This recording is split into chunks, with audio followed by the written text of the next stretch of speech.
Action. Thank you, Online TV. I'm Joseph. They know me with the names their computer, meaning an IT guy. I am from Kenya, Siaya County, but now I reside in Nairobi. I'm talking to you live from Jacaranda grounds. Yes. Okay, thank you, brother Ken, your computer, right? Yes, your computer. So, from the statistics we are having in the country, yes, from the Ruto trip to China, we have heard that Ruto has secured 106 billion Kenya shillings. According to you, what do you think this money should be spent on? Because we have realized in most occasions we borrow and spend on the current expenditure. What do you think of in such a situation whereby we have secured a loan from China? Thank you. Right now, we know that our president has secured $106 million for the country. But we know from records that all this money being loaned or we are getting from these developed countries, we always use them to pay salaries. As a youth and as a jobless youth in Kenya, we need the government of the day to establish factories, companies that will be able to manufacture Kenyan made goods and offer services to the people of Kenya. For example, we know that Kenya imports a very large quantities of shoe that we wear in Kenya. We have got a livestock industry which we are selling to mostly the Gulf. We get a lot of money from selling the meat to these countries. What do we do with the skins? It will be in order for the government to establish a shoe manufacturing industry in Kenya.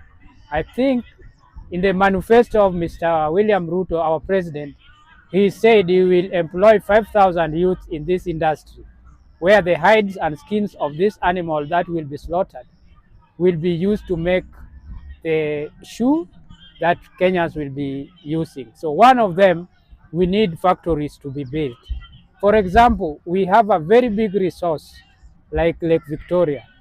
Some of this money can be used to establish small cooling plants that will be able to store this fish. We need to have a mini industry that will be able to process this fish first and before it is transported to other countries. We are in order to do development than to pay salaries. So what we will require as youth of Kenya and as a Kenyan who has lived in this country, there's so much unemployment in the country that any trial to eradicate unemployment will be best suited for us. So we need it for development.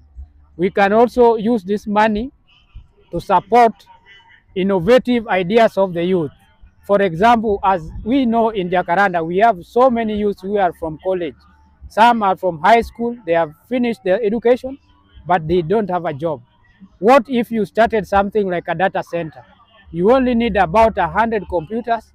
We need like projectors, and we need a dedicated internet service provider to give us a broadband database. We can have artists recording their music. We can have young men doing their compilation of memes and all those that are consumed online. We can have bloggers getting free internet to do their post. There's so much. Students can be there to do their research. So we need to do like a data center here in Jacaranda to absorb this joblessness. This money should be specifically used to develop the country. There's another project that Mr. President said. We know there's aloe vera in Baringo. This is arid area that only aloe vera performs well. Yes, we agreed, but when will these companies be established? If it is possible, we support Mr. President to establish an aloe vera processing factory where we'll have cosmetics, we'll have medicine for even the blind people. We need that for their hair, reclaiming. We need what we need right now in Kenya is factories. We need industries. We need to boost the economy by giving these people a chance to have where to work, a chance on where to go and work. Yes, so those are some of the things I think we can do other than paying salaries and doing recurrent budget. Okay, thank you until there. Now, there is this question about the Kenya debt ceiling. Yes. As at now, I think we are hitting about 10 to 11 trillion, right? Yes, we are at 11 trillion. And from the Okia Mtata speech just some few days back, Yes. he was claiming we have no debt, simply because we can't substantiate the amount we are borrowing and the amount we are paying back. According to you, what do you think about the same? Yes, in Kenya, if we can recall, we have got accountants, renowned accountants. For example, we know Jimmy Wanjigi. He was talking on the same issue some other time last year around December, where he said there's no debt that Kenyans are being demanded to pay, whether it is China loans or whether it's the Eurobond. All this money had been paid, and we will find that even after these monies have been released to the government coffers, most of them are usually used to pay corrupt deals. In the Okia Mutata report, we have got what is called recurrent budget, which is established and put at a maximum of 4 billion. We find that in the same financial year, 22 billion Kenya shillings were used for recurrent payments, of which we cannot account for 18 billion Kenya shillings. The government knows the civil servants that should be paid. He knows all the operational costs that should be paid, which should not exceed 4 billion. But within the allocated budget, we found that there was supplementary budget that did another 18 billion on top. This money, if we follow them, most of them, there's no development that was done. So as to me, I feel the public debt should be made public. We want to see all those documentation where Kenya has been using to pay this debt. How much have they been paying each day? How much have they been paying each week? How much has been paid for the last 1 month or 3 months or so? We know that Kenya has been diligently in paying debt. If we are saying we are paying 3 billion every day to these debts, how much do we say we still owe? When each day is 300, each year we have 365 days. How much is that if we are paying 3 billion? As for me, I feel before any public debt is disclosed to Kenyans, Kenyans should not be paying any debt. We had paid so much. If you can recall, the SGR, the initial amount and the budget was inflated. So when we take the Eurobond to do this budget, we had got 3 times extra to pay, of which Kenyans were not aware of. What Kenyans knew was the budget to do the SGR with the limited accounts that had been done. So we are saying we need to do a public audit on the Kenyan debt. In fact, it was a mistake for the parliament to pass the 10 billion ceiling that had been put, so that we don't do so much in comparison to our GDP. Right now, we are at 60% of our GDP, which should not be the case. We need that public debt to be taken to the public. We see the documentation, the receipts, and the projects that have been done. Whatever was done out of the budget, we should ask the respective government to do the compensation to the Kenyan society. Thank you. Thank you very much. Now, still on the matters, Ruto's trip to China. Yes. We initially during the after the end of the election 2022. Yes. There was a good rapport between Ruto and the US. Yes. As we talk now, Ruto has now headed to China, of which initially was not he wouldn't partner with. Yes. Do you think he is in the right path, or there is something wrong somewhere? Thank you. I feel we should embrace the East as we embrace the West. All these are our partners.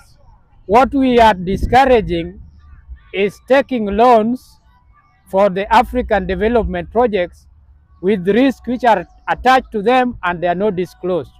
We know that USA has been doing business with African continent in the most open and friendly manner. But the loans we are getting to China, we get them at a very high interest rate with so much of our resources attached to. You heard that at one time we were talking of leasing out some of our ports to the Chinese so that they can manage them to get their money back. What we feel the president should do, we need exchange of programs. We don't need money.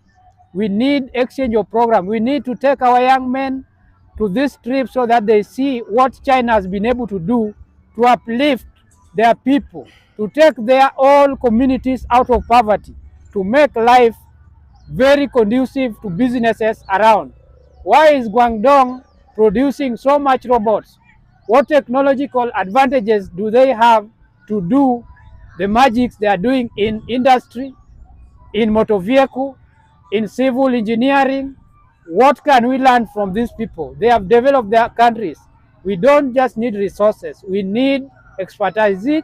We need to exchange the programs and see how we can lift these creative ideas within Kenya. We are not saying the China money is not good, but the conditions that are attached to it, we find that we pay them for a very long period and they are very expensive at the end of it. So we are saying if we can get them at a very affordable interest rate as the US has been giving Kenya loans and Africa, we can much appreciate the East as well. Okay, now to the politics of this country, our country, Kenya. Yes. There is rumors, I can't confirm it beyond so, but there's a rumors about the looming impeachment of the governor, the sitting governor, Siaya County. Yes. James Orengo. Yes.